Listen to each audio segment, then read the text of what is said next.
suis très heureuse de vous parler donc de ce sujet et je profite juste pour remettre mon casque. Voilà, petit branchement. Voilà, donc je suis très très heureuse d'avoir ce temps avec vous autour donc du jeu non directif avec les enfants, que l'on soit professionnel ou parent, et que nous ayons l'occasion de jouer avec les enfants. Je vais vous parler en quelques mots de ce que c'est que le jeu, à quoi il sert pour les enfants. Comment est-ce que nous y prenons de façon habituelle avec le jeu, avec les enfants, et puis comment justement utiliser le jeu non directif pour accompagner les enfants dans leur jeu. Donc dans un premier temps, eh bien effectivement, je vais vous parler du jeu. Alors le jeu, c'est un peu le langage naturel de l'enfant. Hein, comme un besoin, quelque chose qui fait de façon tout à fait naturelle et spontanée et qui n'est absolument pas une récompense. Hein, c'est vraiment sa façon d'être, de découvrir et de comprendre le monde qui l'entoure, et puis d'exprimer ce qu'il ressent, comment il vit les choses, comment il perçoit justement ce qu'il vit. Donc voilà, le jeu, c'est vraiment quelque chose de tout à fait spontané, de sérieux et d'important pour l'enfant. Il va aussi jouer ou rejouer ce qu'il vit ou ce qu'il a vécu. Vous savez, on voit souvent les enfants imiter, reprendre des situations qu'ils ont vécues, jouer à la maîtresse, au papa, à la maman, à tout un tas de choses qui vivent dans leur quotidien. Et quand ils jouent de cette façon-là, eh bien, c'est comme s'ils donnent du sens, c'est comme si ça leur permet de comprendre et d'intégrer ce qu'ils ont vécu. Ça les aide aussi à résoudre des problèmes ou un conflit, ou encore plus même un trauma. Donc voilà, le langage, c'est vraiment quelque chose de très... le jeu est vraiment le langage de l'enfant qu'il utilise en permanence pour s'exprimer et pour se développer, pour grandir.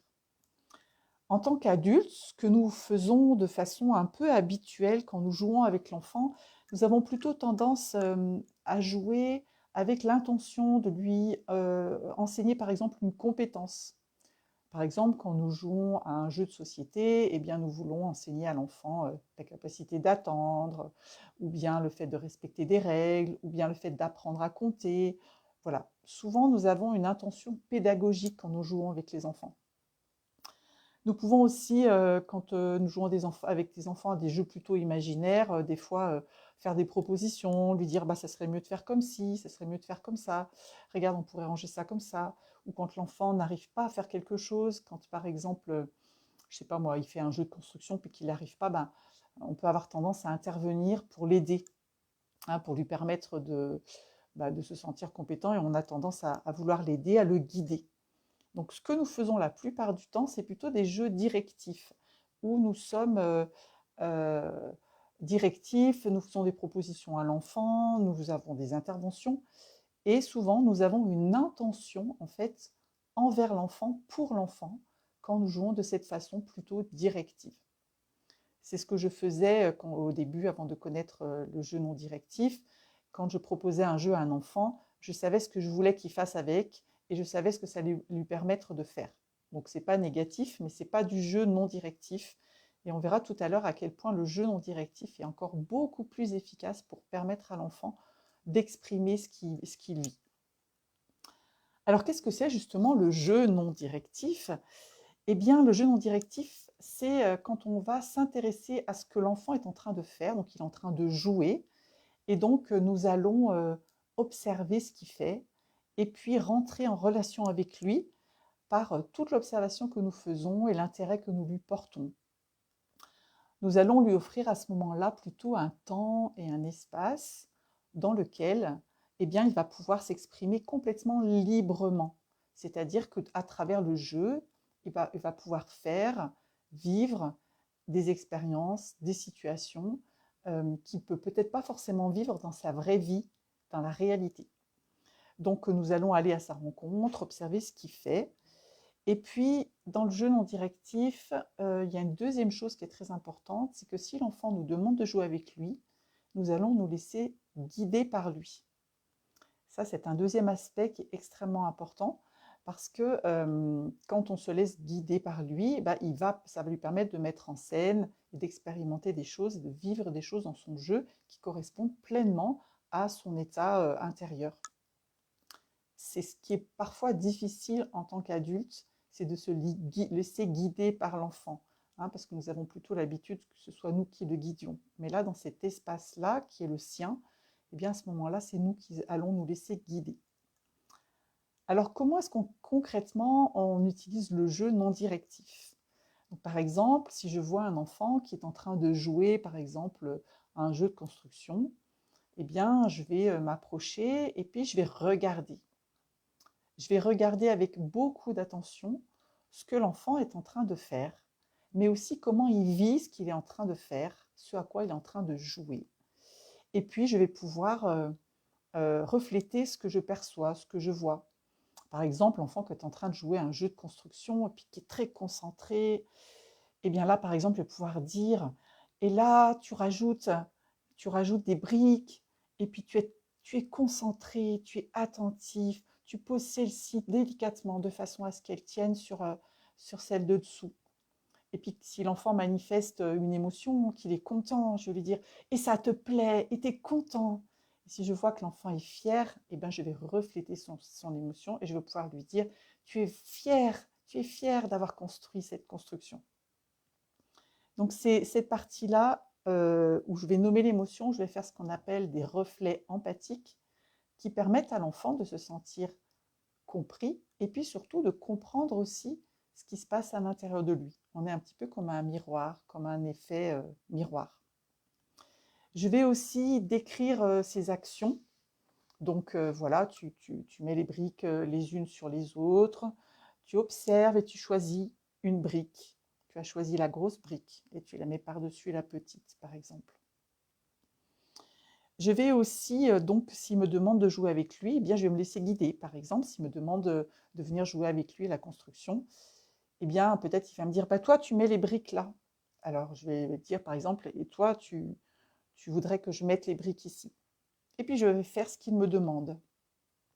Je vais mettre les briques à tel endroit, et donc peut-être qu'il va me dire de faire ça, puis après, il va me dire, mais non, finalement, je change. Donc là, l'enfant, quand il guide aussi, ça peut lui permettre d'avoir du pouvoir là où il n'en a pas forcément dans sa vie de tous les jours, puisque à travers le jeu, c'est un espace où tout est possible. Alors quand je vous dis ça, je vous expliquerai aussi tout à l'heure que bien entendu, on ne va pas laisser l'enfant faire n'importe quoi, s'il se met en danger, s'il se fait mal ou s'il nous fait mal ou s'il casse quelque chose. Ça, j'en parlerai après. Comment est-ce qu'on peut poser des limites aussi à travers le jeu. Mais ce qui est intéressant dans le fait de laisser guider l'enfant, c'est que ça l'aide aussi à faire des choix. Hein, parce qu'un enfant, dans sa vie quotidienne, en réalité, il en fait très peu des choix. C'est les adultes qui décident beaucoup de choses pour lui. À quelle heure il mange, à quelle heure à l'école, ou à quelle heure il va se passer telle ou telle chose, etc. Donc il y a beaucoup de choses qu'il ne décide pas par lui-même et il fait très peu de choix. Donc ces jeux-là, le fait de le laisser guider, va lui permettre aussi d'apprendre à faire des choix pour des enfants qui ont des difficultés à le faire, par exemple. Donc j'ai donné l'exemple d'un enfant qui joue à construire. Par exemple, si vous observez un enfant qui joue au foot, par exemple, eh bien pareil, vous pouvez décrire. Et là, tu cours, tu jongles, tu dribbles, et puis tu arrives à doubler le joueur. Et puis là, tu tires et tu sautes en l'air et tu cries. Tu es vraiment content, tu es vraiment heureux d'avoir marqué un but. Ou bien tu es content d'avoir pu arrêter un but. Ou bien tu es content de la passe. Ou tu n'es pas content parce que tu voulais réussir ça. Donc à nouveau, je vais décrire ce qu'il fait et refléter ce qu'il est en train de vivre. Un enfant, par exemple, qui joue avec des personnages ou avec des poupées, par exemple, c'est pareil, je vais décrire. Et là, tu prends le bébé, tu lui mets une veste, tu enfiles une manche et puis une autre. Et maintenant, tu lui prépares son biberon. Oh, et tu le berces. Tu lui parles, tu lui racontes des histoires. Voilà, je vais décrire ce que l'enfant fait. Hop, je regarde ce que j'avais prévu de vous dire encore. Alors, le fait d'utiliser le jeu non directif, moi j'ai remarqué que ça peut vraiment, vraiment aider, par exemple, un enfant qui est très actif, qui s'agite énormément et qui reçoit du coup très souvent plutôt des retours un peu négatifs. Calme-toi, arrête, ça suffit, assieds-toi, sois tranquille.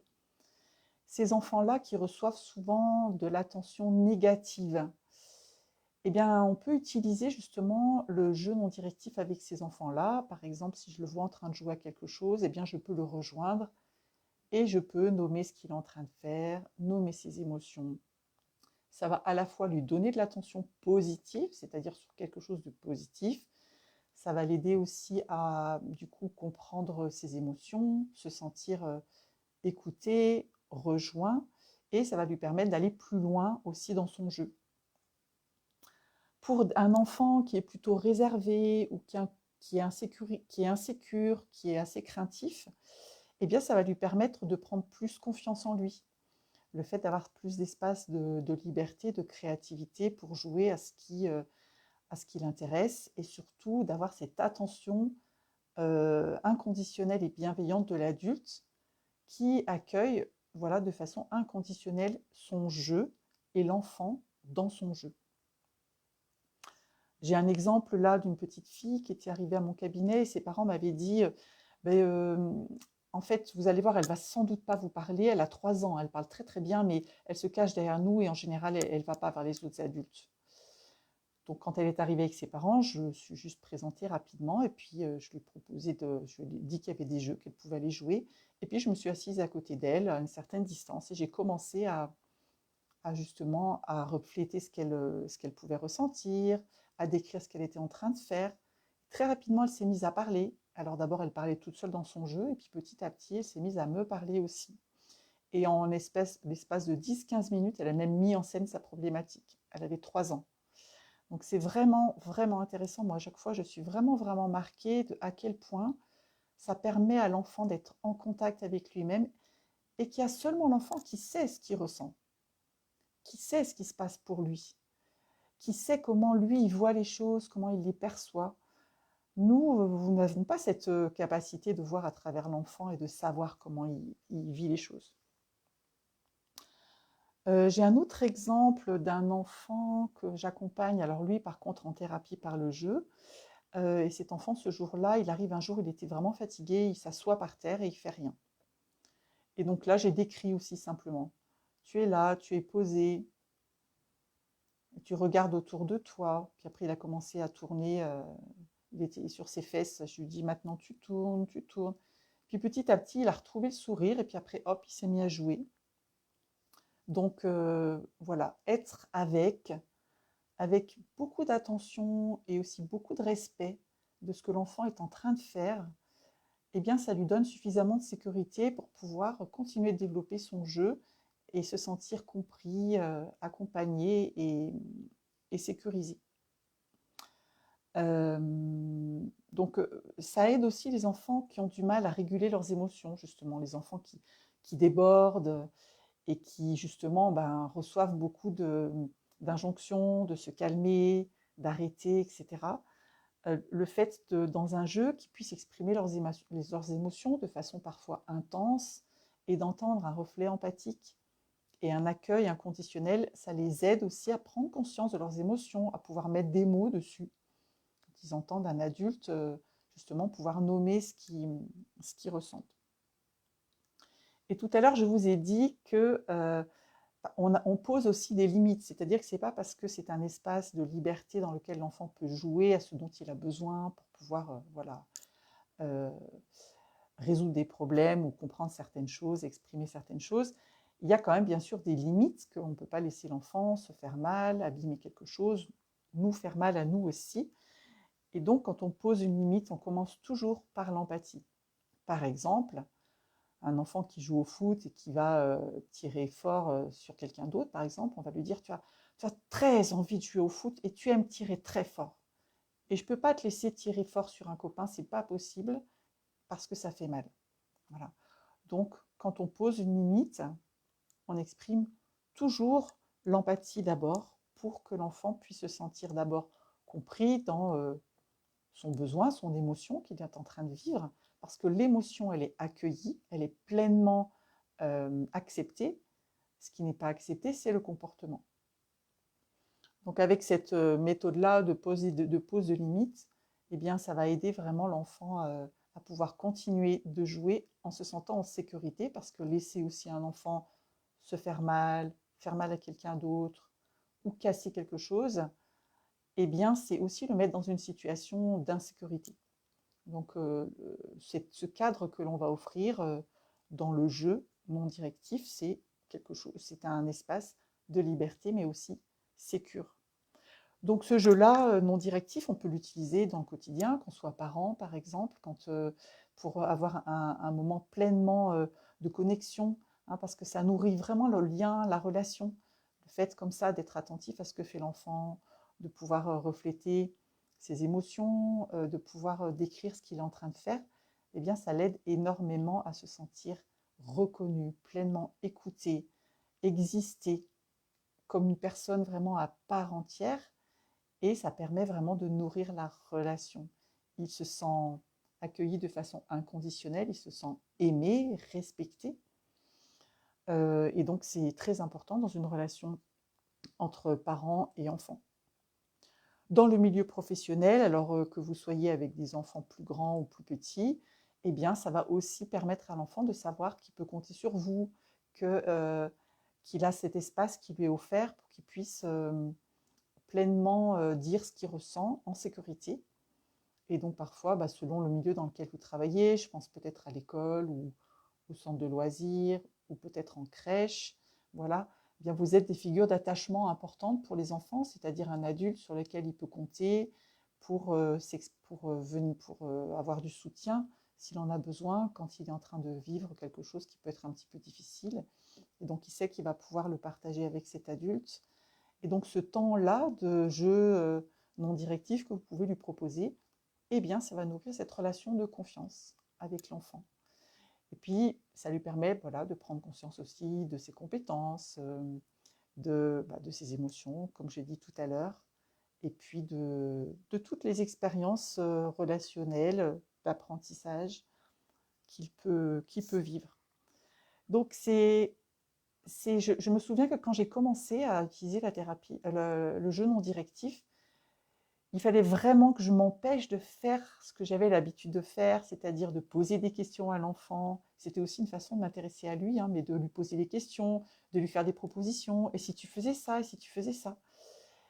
Et puis après, en réussissant petit à petit à lâcher ce besoin d'intervenir, eh bien, j'ai vu à quel point l'enfant, ça lui permet pleinement d'être lui-même. Ça lui permet pleinement de pouvoir déposer tout ce qu'il ressent. C'est, si je compare avec la thérapie d'adulte, quand on va en thérapie, on va dire tout ce qu'on ressent avec des mots. L'enfant, lui, il l'exprime avec le jeu. Donc même si vous n'êtes pas thérapeute, que vous êtes parent ou professionnel, ces petits moments-là de jeu non directif vont vraiment aider l'enfant à grandir en sécurité et à savoir de plus en plus aussi qui il est, affiner sa personnalité, ses goûts, ses besoins, ses envies, ses compétences, et ça va aussi augmenter sa confiance. Voilà tout ce que je voulais vous dire, et maintenant je serais vraiment intéressée de savoir si vous avez des questions. Peut-être que vous travaillez avec des enfants, peut-être que vous êtes professionnel, peut-être que vous êtes parent, peut-être que vous êtes grand-parent. Peut-être que vous êtes marraine, tante, oncle, et vous avez peut-être et sans doute des questions sur ce sujet. Donc, je vais regarder dans le chat sur Zoom, parce que là, je suis à la fois sur Facebook en live et sur Zoom. Et donc, je vais pouvoir regarder les questions que vous allez poser dans le chat. Donc, n'hésitez pas à poser vos questions. Je suis toute ouïe. Enfin, toute ouïe, c'est plutôt mes yeux qui vont regarder vos questions. Voilà. Vous pouvez les écrire dans le chat. Et ceux qui sont sur Facebook aussi, vous pouvez écrire dans le chat. Je regarderai vos questions.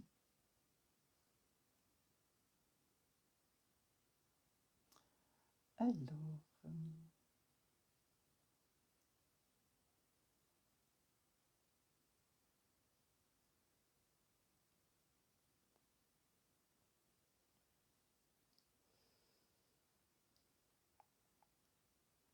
Je vois une première question. Comment agir ou réagir face à des stéréotypes de genre dans les jeux ou les activités des enfants?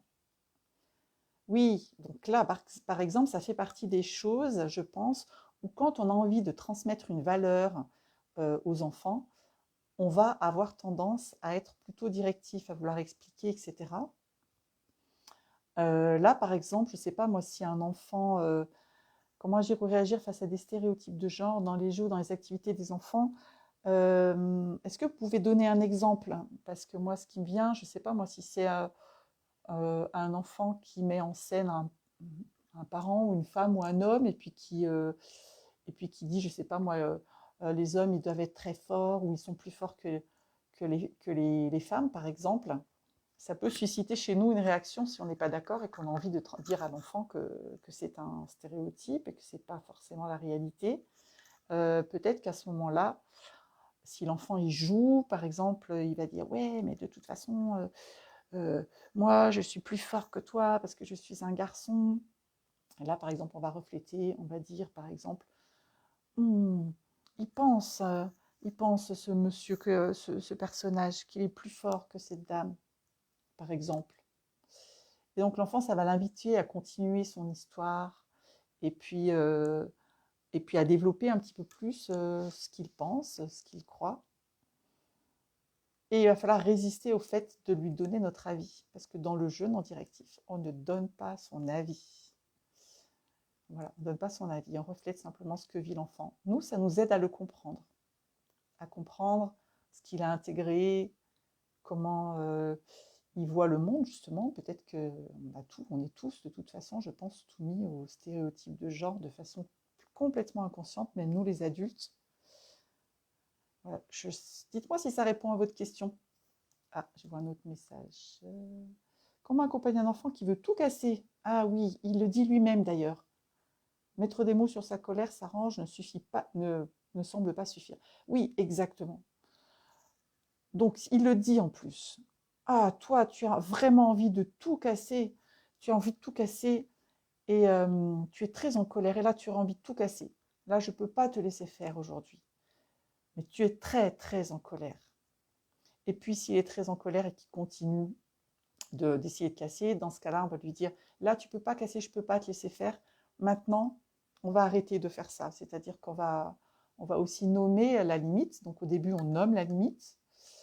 On la rappelle une deuxième fois et la troisième fois, du coup, on arrête le jeu. Mais par contre, ce qui est extrêmement important, c'est que jamais on ne casse la relation.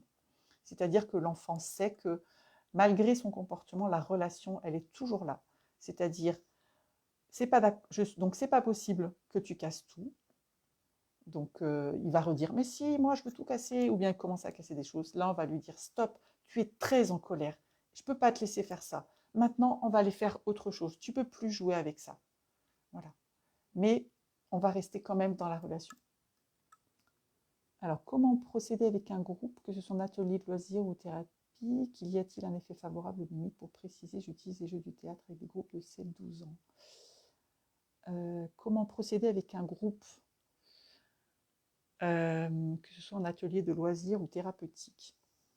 Alors, avec un groupe, par exemple, si vous adressez à un enfant, que vous observez un enfant, vous allez pareil. Vous pouvez décrire ce qu'il est en train de faire, nommer l'émotion qu'il est en train d'exprimer, mais ça se fait de façon individuelle, c'est-à-dire que on peut éventuellement dire que tout le groupe est un peu, je ne sais pas moi, excité, etc. Mais c'est quand même plus efficace de s'adresser directement à un enfant en décrivant ce qu'il est en train de faire, ce qu'il est en train de vivre. C'est quand même quelque chose qui va plutôt se vivre avec un seul enfant. Voilà.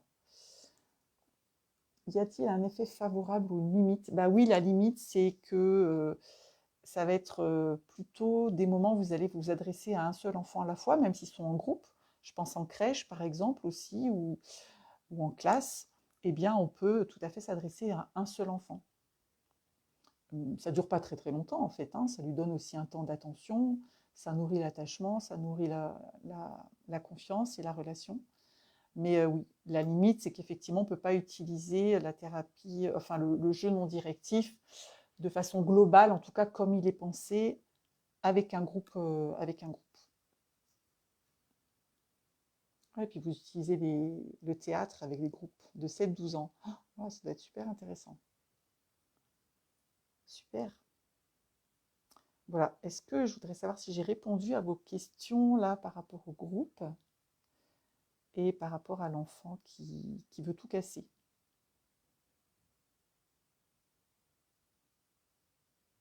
Oui, merci. Marie me remercie. Ah, et comment et à quel moment arrêter le jeu?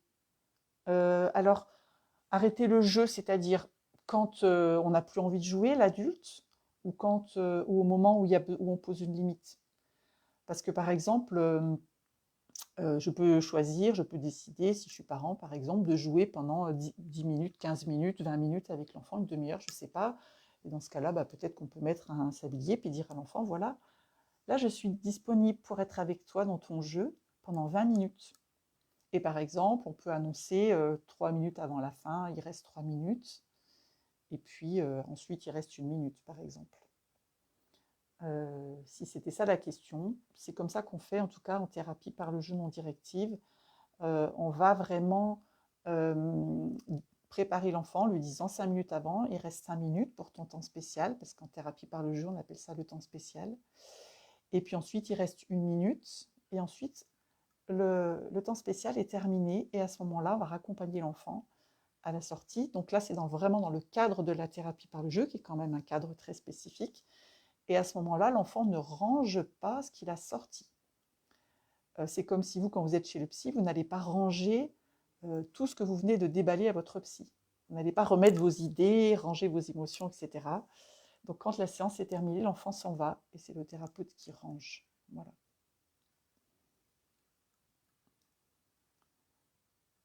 Je regarde s'il y a d'autres questions.